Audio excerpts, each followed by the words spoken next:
দর্শক, এই মুহূর্তে আমি আছি ঢাকা চট্টগ্রাম মহাসড়কের এবং ঢাকা সিলেট মহাসড়কের সেই ইটাসপুরে।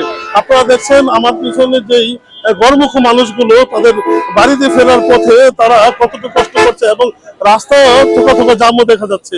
আমরা আপনাদেরকে দেখানোর চেষ্টা করব যে আসলে এই রোডে কতটুকু জ্যাম থাকে এবং গর্মুখ মানুষগুলো আসলে ফেরার পথে কতটা কষ্ট করে। তারা আমাদেরকে জানিয়েছেন যে এই রোডে তারা কাউন্টার সার্ভিসের সিট পাচ্ছে না এবং তারা ভেঙে যাওয়ার জন্য চেষ্টা করছে।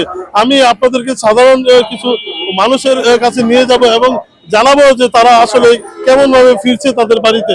আমরা কুমিল্লা যাব, 1-1.5 ঘন্টা হচ্ছে আমরা দাঁড়ায় আছি, কিন্তু গাড়ি পাইতেছি না। এই স্ট্যান্ডে ফ্যামিলির সাথে ঈদ করবো, কিন্তু গাড়ি পাইতেছি না। আমরা তো টিকিট কাটি নাই, তাই বলতে পারি না।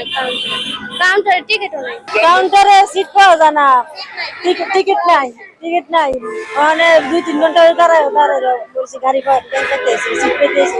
1 ঘন্টা 1.5 ঘন্টা যাবো দাঁড়িয়ে রয়েছি, কিন্তু কোনো গাড়ি পাওয়া যাচ্ছে না। ভেঙে দেওয়ার চেষ্টা করতেছি, তা পারতেছি না। নোয়াখালী লক্ষ্মীপুর 1 ঘন্টা, সিট খালি নাই, এখনো গাড়ি নাই, বাড়াইবো করতে গেলে